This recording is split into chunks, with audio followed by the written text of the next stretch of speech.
Hello and welcome to another video on Invest Like a Girl. Today's video is really special because we'll learn about overall macroeconomic pictures के बारे में और इस video में हम हिंदी और इंग्लिश दोनों का यूज़ करेंगे। आज की वीडियो में हम समझेंगे कैसे इंटरेस्ट रेट कंट्री के इन्फ्लेशन और ग्रोथ रेट्स को इम्पैक्ट करते हैं और ओवरऑल सप्लाई डिमांड कर्व्स के बारे में जानेंगे। इसके अलावा हम ये भी समझेंगे कि इंडिया की जीडीपी किन चीज़ों से बनी हुई है और कैसे इसको यूज़ करके हम टॉप बॉटम कंपनीज आइडेंटिफाई कर सकते हैं। इसके अलावा हम स्ट्रॉन्ग बिजनेसेस को फंडामेंटली कैसे एनालाइज करना है ये समझेंगे एंड टुवर्ड्स द एंड यह जानेंगे कि किसी भी पोर्टफोलियो और एसेट एलोकेशन का इम्पोर्टेंस क्या होती है। इसके अलावा वीडियो के एंड में हम समझेंगे पावर ऑफ कंपाउंडिंग के बारे में। तो चलिए शुरू करते हैं एंड होपफुली आपको यह वीडियो देखने में कुछ नया सीखने को मिलता हो तो please like and subscribe to the channel. आते हैं इंटरेस्ट रेट्स पे। इंटरेस्ट रेट्स होते क्या हैं? इंटरेस्ट रेट्स बेसिकली वो रेपो रेट को कहते हैं जो जिस रेट पर आरबीआई या कोई भी सेंट्रल रिजर्व बैंक दूसरे बैंक्स को लोन प्रोवाइड करती है। बैंक्स लेवरेज इंस्टीट्यूशंस होते हैं, सो वो खुद लोन लेके उस लोन को थोड़े मार्जिन के साथ हायर इंटरेस्ट रेट पे और लोगों को देते हैं। तो आरबीआई ने अभी ये अनाउंस किया है कि वो कोई रेट कट्स नहीं कर रहे हैं इस साल, और जिसका ये मतलब है कि इंटरेस्ट रेट्स अभी हाई है। जब इंटरेस्ट रेट्स हाई होते हैं इसका मतलब बैंक्स को हायर इंटरेस्ट रेट पे आरबीआई लेंड करता है। बैंक्स उसको उस पे मार्जिन रख के रिटेल या बिजनेसेस को और हायर रेट्स पे लेंड करते हैं। इससे क्या होता है कि लोग ज़्यादा लोन्स नहीं लेते हैं और बिजनेसेस भी ज़्यादा लेवरेज नहीं होती हैं। इस वजह से लोगों का स्पेंडिंग पैटर्न्स थोड़े डिफरेंट दिखते हैं, स्पेंडिंग कम होती है। जब इकोनॉमी में स्पेंडिंग कम होती है इसका मतलब डिमांड कम रहता है चीज़ों का, बी इट गुड्स और बी इट सर्विसेज। नाउ क्योंकि इनका सप्लाई काफ़ी नॉर्मल लेवल पे है एंड डिमांड कम है तो महंगाई कंट्रोल में रहती है, इन्फ्लेशन कंट्रोल में रहती है। क्योंकि अगर किसी भी चीज़ का डिमांड ज़्यादा है एंड सप्लाई कम है तब सप्लायर उसके लिए ज़्यादा चार्ज कर सकते हैं पैसे एंड जिसकी वजह से महंगी बिकती है चीज़ें। वेयरएज अभी के कंडीशन में डिमांड कम है और सप्लाई नॉर्मल लेवल पर है जिसकी वजह से कि इन्फ्लेशन कंट्रोल में है। और आरबीआई का सोल रीज़न जो रेट्स कम करने का यही है कि अगर उन्होंने रेट कम किया और इकोनॉमी में कंजम्पशन और बढ़ी तो चीज़ों का डिमांड और बढ़ सकता है एंड सप्लाई उस स्पीड से नहीं बढ़ा अगर तो इन्फ्लेशन और महंगी हो जाएगी। आज के रेट में फूड इन्फ्लेशन बहुत सीवियर रेट से बढ़ रहा है और ऑल्सो आप देखेंगे कि हमारे स्केल में या हमारे रेंज में medical inflation and education inflation और जो 6% इन्फ्लेशन रेट कोट किया जाता है उससे कहीं ज़्यादा है।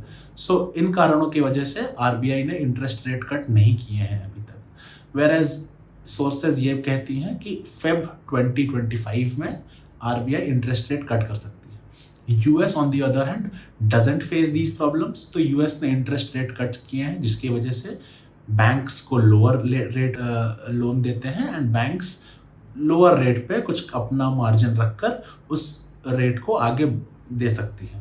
ना इसका इम्पैक्ट ये होता है कि एक तो कंजम्पशन इंक्रीज होता जाता है क्योंकि लोग लोअर इंटरेस्ट पे लोन लेके खर्च करते हैं। दूसरा इम्पैक्ट ये होता है कि बिजनेसेस भी लोअर इंटरेस्ट रेट पे लोन लेकर नए प्लांट्स और मैन्युफैक्चरिंग यूनिट लगा के ज़्यादा प्रोड्यूस करते हैं। ये एक तरीका होता है जिससे आरबीआई कंट्रोल करती है ग्रोथ ऑफ द इकोनॉमी। दूसरा तरीका होता है फिस्कल पॉलिसी। अभी तक जो हमने समझा वो मॉनेटरी पॉलिसीज थे, इसके अलावा फिस्कल पॉलिसी से भी आरबीआई रेट्स को कंट्रोल करते हैं। फिस्कल पॉलिसी होता है बेसिकली गवर्नमेंट के खर्चे एंड गवर्नमेंट के इनकम। गवर्नमेंट का इनकम का सोर्स होता है टैक्सेस। मेजर सोर्सेज जो डायरेक्ट और इनडायरेक्ट टैक्सेस के होते हैं, गवर्नमेंट उसको चेंज करके अपनी इनकम बढ़ाती है एंड अकॉर्डिंगली इंफ्रास्ट्रक्चर पे या कंस्ट्रक्शन पे स्पेंड करके खर्चे बढ़ाती है। इसको हम गवर्नमेंट स्पेंडिंग भी कहते हैं एंड इसको हम समझेंगे second half of the video में, जिसमें हम जीडीपी के बारे में बात करेंगे। तो इस पार्ट ऑफ द वीडियो में सप्लाई और डिमांड कर्व को और थोड़ी अच्छे से समझेंगे और ये देखेंगे कि कैसे इंडिया में जो करंट सप्लाई और डिमांड इक्वेशंस हैं वो कैसे दिखते हैं और कैसे वो आगे जाकर चेंज हो सकते हैं। इसके अलावा हम थोड़े जीडीपी डेटा के बारे में समझेंगे एंड कैसे जीडीपी कैलकुलेट होता है एंड उससे ये देखेंगे कि कैसे आप टॉप बॉटम बिजनेसेस को एनालाइज कर सकते हैं। So first part of the video में जैसा हमने देखा कि जब आरबीआई या कोई भी सेंट्रल बैंक रेट कट करती है तो उससे इकोनॉमी को एक बूस्ट मिलती है, क्योंकि बैंक्स लेस रेट पे लोन्स देते हैं एंड लोग लेस रेट पे ज़्यादा लोन्स लेकर उसको या तो कंज्यूम करते हैं by buying more goods and services, या तो बिजनेसेस लेसर इंटरेस्ट रेट्स पे लोन लेकर उससे अपने प्लांट्स और मशीनरी या इन्वेंटरीज बिल्ड करती हैं। नाउ इसको करंट मैक्रो इकोनॉमिक इन्वायरमेंट में देखें तो इंडिया का इंटरेस्ट रेट हायर है एंड आरबीआई ने अभी तक इंटरेस्ट रेट कट नहीं किया है। एंड वो क्यों नहीं किए हैं? क्योंकि इंडिया ऑलरेडी हायर इन्फ्लेशन देख रहा है, स्पेशली फूड इन्फ्लेशन, जैसे कि प्याज के दाम अभी रिसेंट पास्ट में काफ़ी ज़्यादा हाई थे। ना ये सारे प्राइजेस जो होते हैं वो सप्लाई और डिमांड से मैच होते हैं, चाहे वो फूड प्राइजेस हों या ग्लोबल ऑयल प्राइजेस। सो अभी इंडिया में जो सप्लाई थी प्याज की फॉर एग्जांपल वो काफ़ी कम थी, वेरएस डिमांड नॉर्मल लेवल पे थी। तो जब डिमांड ज़्यादा होती है सप्लाई से तो ये सप्लाइंग पार्टीज़ ज़्यादा पैसे चार्ज कर सकते हैं, क्योंकि डिमांड काफ़ी ज़्यादा है। और जैसे जैसे अभी इंडिया में अभी लास्ट मॉनसून सीज़न काफ़ी अच्छी हुई है, जिसकी वजह से food and pulses prices are expected to go down, क्योंकि सप्लाई ज़्यादा होगी या डिमांड को मैच करेगी एंड इसी सप्लाई डिमांड की वजह से इन्फ्लेशन कंट्रोल में आ पाएगा। एंड क्योंकि आरबीआई के पास ये मंथली डेटा इन्फ्लेशन के आते हैं, they are of course better placed and better informed and smarter people to know कि कब इंटरेस्ट रेट काटना है। सो हाइपोथेटिकली अगर नेक्स्ट ईयर फेब में जब आरबीआई की मीटिंग होती है और इंटरेस्ट कट्स होते हैं, तब हम देख सकते हैं कि उससे बिजनेस एक्टिविटीज़ को एक एडिशनल पुश मिलता है and that because stock markets are forward looking markets, वो स्टॉक मार्केट को भी एक पुश मिलता है। नाउ जीडीपी के बारे पे आए तो इंडिया के जीडीपी किसी भी कंट्री की तरह एक दो डिफरेंट अप्रोच से कैलकुलेट होती है। नाउ हम एक्सपेंडिचर अप्रोच के बारे में देखें तो उसमें 4 मेन फैक्टर्स होते हैं जीडीपी के। एक फैक्टर होता है कंजम्पशन, दूसरा होता है बिजनेस इन्वेस्टिंग, तीसरा होता है गवर्नमेंट स्पेंडिंग एंड चौथा होता है ट्रेड इंपोर्ट एक्सपोर्ट। नाउ एक एक पार्ट को हम अलग से समझेंगे कि ये किन चीज़ों से बनता है एंड देखेंगे कि इस डिफरेंट पार्ट्स में आप कैसे इन्वेस्टमेंट अपॉर्चुनिटीज ढूंढ सकते हैं। सो आते हैं पहले पार्ट पे, विच is the consumption part. Now consumption काफ़ी वेरियस फॉर्म्स में होता है। एक होता है कि रिटेल कंजम्पशन एंड उसमें भी कुछ डिस्क्रिशनरी कंजम्पशंस होते हैं एंड कुछ नॉन डिस्क्रिशनरी कंजम्पशन होते हैं।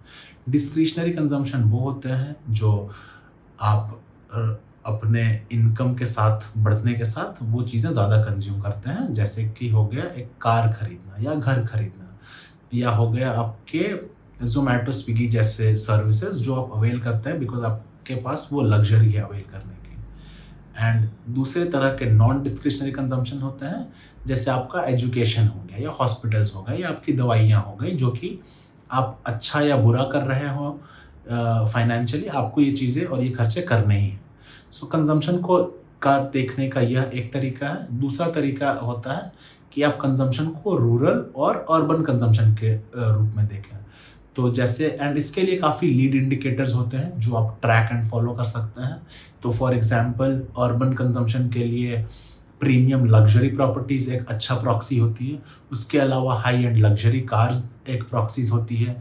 एविएशन और फ्लाइट के डिमांड्स एक प्रॉक्सी होती है और ऐसे ही कई सारी प्रॉक्सियाज होती हैं जो आप देख सकते हैं। फॉर एग्जांपल आज के डेट में होटल बुकिंग्स जो होती हैं वो होटल्स काफ़ी अच्छे नंबर्स रिपोर्ट कर रहे हैं काफ़ी अच्छे एवरेज रेवेन्यू पर बेड रिपोर्ट कर रहे हैं एंड ऑक्यूपेंसी रेट काफ़ी अच्छी होती है होटल्स की, तो वो दिखाता है कि urban consumption is doing better after Covid. On the other hand अगर आप रूरल कंजम्पशन देखें, जो कि जिसके लीड इंडिकेटर्स होते हैं टू व्हीलर सेल्स, क्योंकि टू व्हीलर के सेल्स आज भी majority of the part comes from rural India.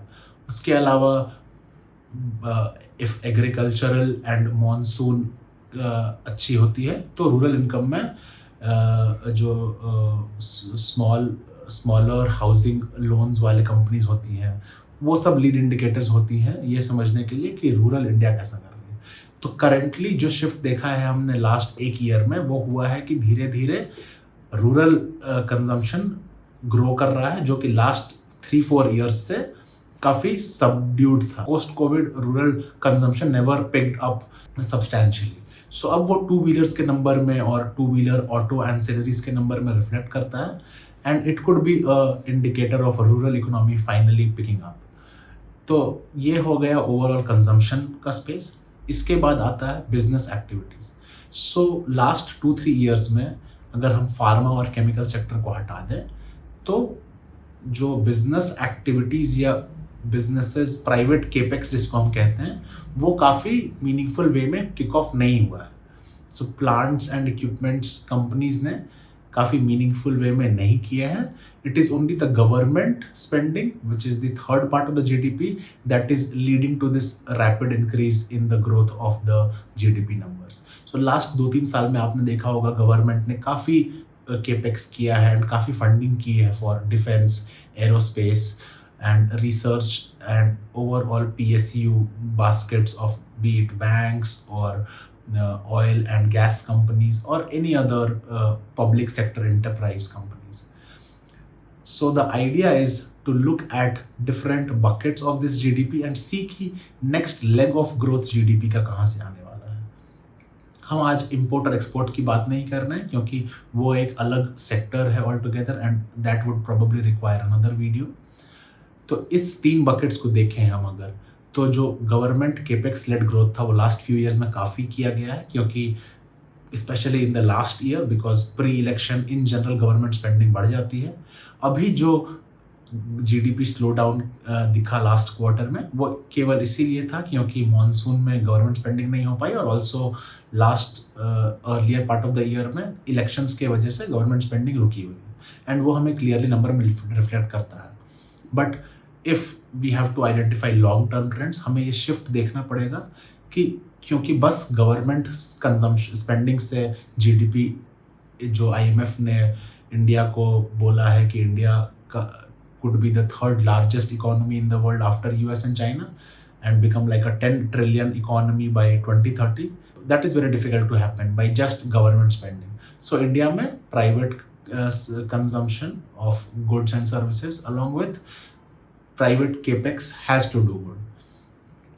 तो आगे वीडियो में हम ये देखेंगे कि कैसे हम इसको फर्दर ब्रेक डाउन कर सकते हैं, जैसे कि कंजम्पशन थीम को डिस्क्रिशनरी, नॉन डिस्क्रिशनरी में या रूरल और अर्बन में, एंड उसमें टॉप बॉटम गवर्नमेंट का जहाँ पुश हो या रूरल इकोनॉमी जहाँ अच्छी करने जा रही हो वहाँ कंपनीज आइडेंटिफाई कर सकते हैं।